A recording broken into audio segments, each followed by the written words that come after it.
مطلق احنا حكينا على مسألة الانتدابات.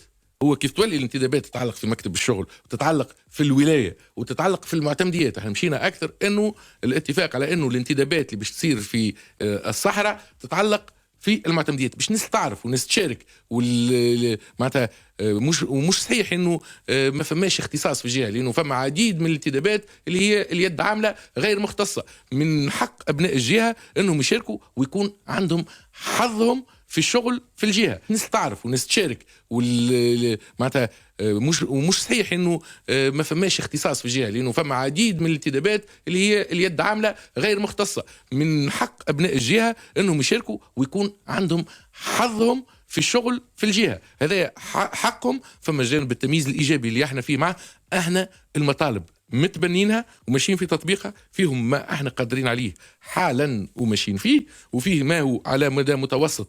مثلا موضوع تطرح موضوع غزة الجنوب. موضوع غزة الجنوب احنا البارح حكينا معهم، والابيل دوفر نتاع معناتها باش يخرج في فان افريل، هذا مبرمج من قبل الاحتجاجات ومن قبل ما نمشيو لهم، مش حاجه مزيه هزينا يعني الامور ماشيه ان شاء الله في الاتجاه الصحيح. فما ايضا البارح تم حل المشكله نتاع المنطقه الصناعيه الشهيد مهدي الشملالي في تطاوين، كيف كان فيها مشكل نتاع ماء واتخاذات الاجراءات لحله. معنا احنا ماشيين في حل المشاكل، وان شاء الله المجلس الوزاري اللي ان شاء الله نحبوه يكون مجلس وزاري تشارك فيه الناس تمثل الجهه من نواب ومن مجتمع مدني ومن فعاليات اللي تسمح بانه مع بعضنا نحطوا خارطه طريق للتنميه. واحنا هذا راه باش نعملوه واحنا بصدد الاعداد ليه. وتعرف انت عندنا منذ مده فرق عمل في رئاسه الحكومه تخدم على المشاريع المعطله وعلى مشاريع التنميه في كل الجهات، وعندنا رزنامه في الاتجاه هذايا